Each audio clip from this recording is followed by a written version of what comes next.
We have this conception in the modern era that the events of history were inevitable and events could only occur when they did. One of the events most emblematic to this was the industrialization, which we tend to believe somewhat that the industrialization could have only occurred in the late 18th to 19th centuries. However, this is not the case. There are points in history where the Industrial Revolution could have occurred decades, centuries, or even millennia prior to it in our timeline. One example of this, where I went over in my previous video, was medieval China, where China was beginning to enter in industrialization nearly a millennium prior to when it did in our timeline. China was going through massive demographic and economic growth during the High Middle Ages. This was part of the High Medieval Golden Age that has brought great prosperity to the various civilizations of Eurasia. China experienced this and benefited as such. The metal industry in China was booming during this era, and numerous inventions were invented during this era. The country was experiencing massive population growth and urbanization, all of which were signals of a country heading into industrialization. So, one must ask, how is China industrialized? How would such an event occur and alter the history of the world? We'll explore this in this timeline.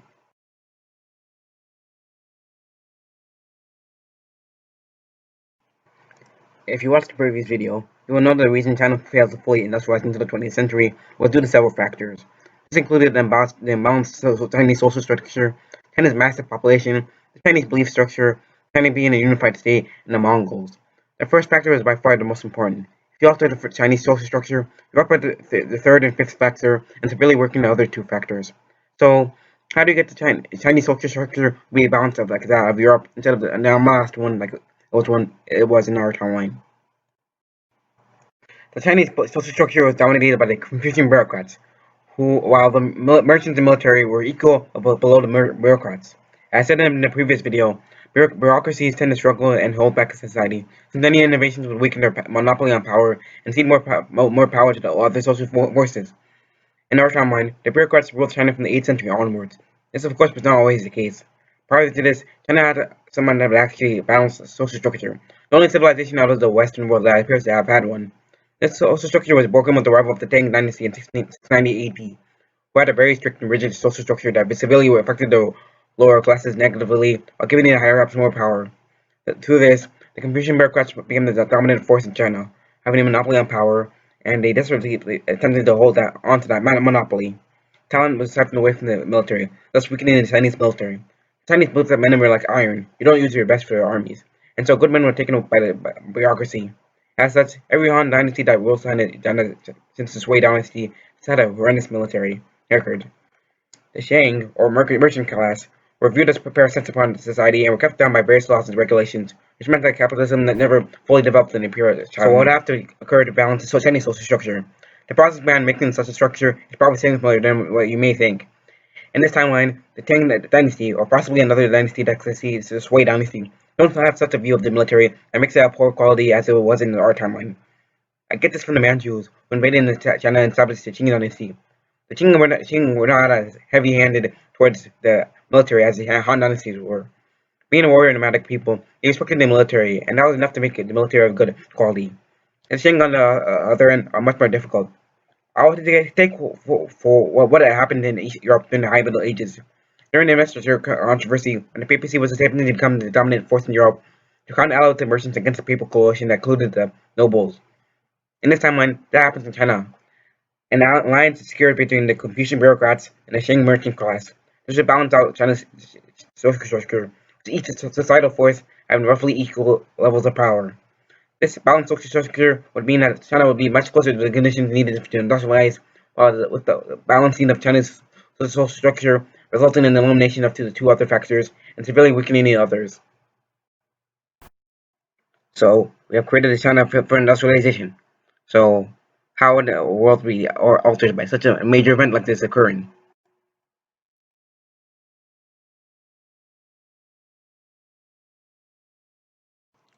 The Tang Dynasty, or whatever analog this dynasty would exist in this timeline, would still collapse as it was primarily due to internal reasons that had little to do with Chinese social structure.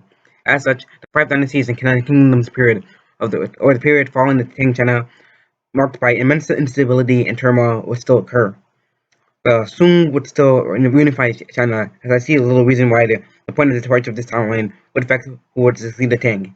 Even if the butterfly effect inside some other dynasty would have somehow arisen, This timeline would not be that different as much as what the Sung Dynasty was undergoing was due to reasons out of control.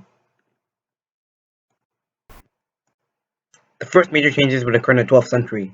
In our timeline, the Sung Dynasty faced massive invasions from the Jin Dynasty, which ravaged the city and led to the loss of northern China, a region that would never be recovered by the Sung Chinese. However, it was around this time that gunpowder was making its debut on the battlefield, which would greatly change things in this timeline. The Jurchens were a nomadic people. Nomadic and tribal peoples tend to have great military skills against civilized people historically, as nomadic tactics were able to outmatch those of civilized soldiers.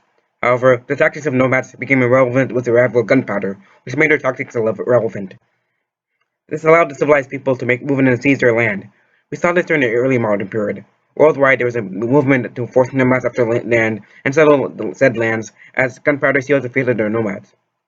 We did see gunpowder be used against Jin by the Chinese with bombs and proto-guns being used against them. With a more respected and higher quality military, we will see the Chinese utilize the gunpowder to their advantage, pushing the Jin out and probably invading and subduing the Churchill homeland of southern Manchuria. With China's rising population during this era, the Chinese would probably bring settlers to the region, populating the region with Han Chinese and Simonizing or assimilating the natives.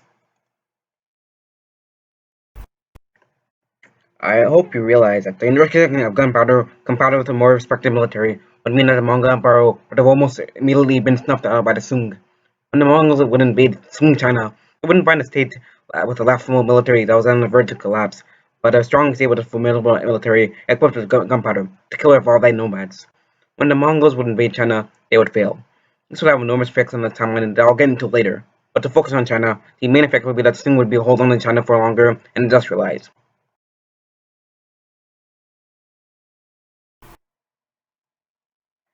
The West developed free market capitalism around the dawn of the 14th century. Industrialization began around the dawn of the 19th century.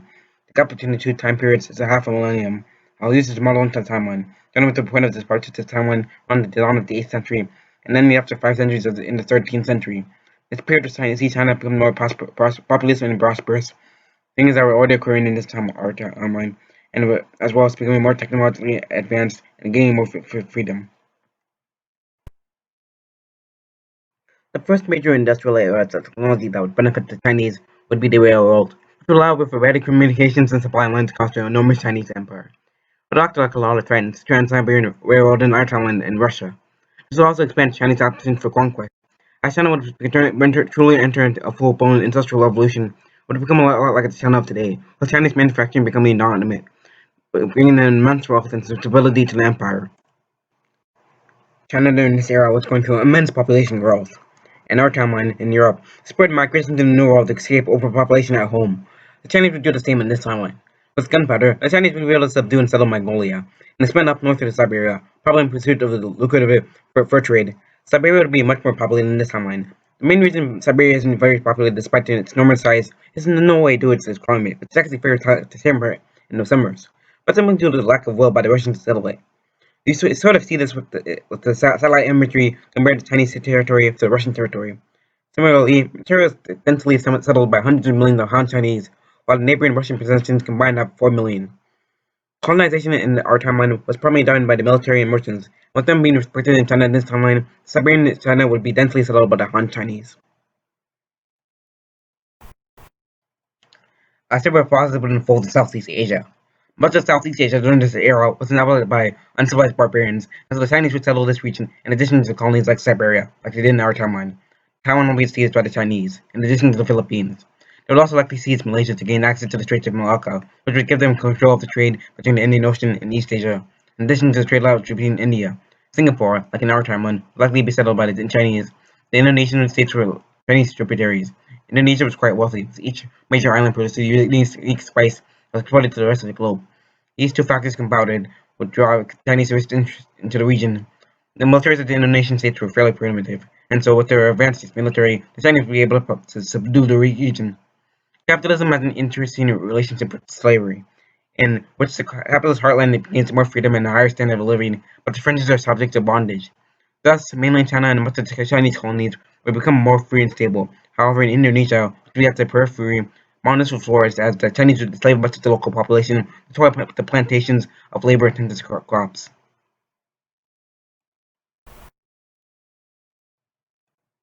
Industrial technology would slowly trickle into its neighboring regions. The main factors of this would be the Japanese and Koreans, followed East Asian Asians. I don't really know about a whole lot about this Korean social structure, but I inherited a large portion of this culture from the Chinese, and so they probably have a similar social structure conducive to that of industrialization. Japan, meanwhile, would also industrialize as it had a social structure similar to that of the West in our timeline, and so it would be ideal for industrialization. Outside of East Asia, industrialization would actually take some time to trickle in.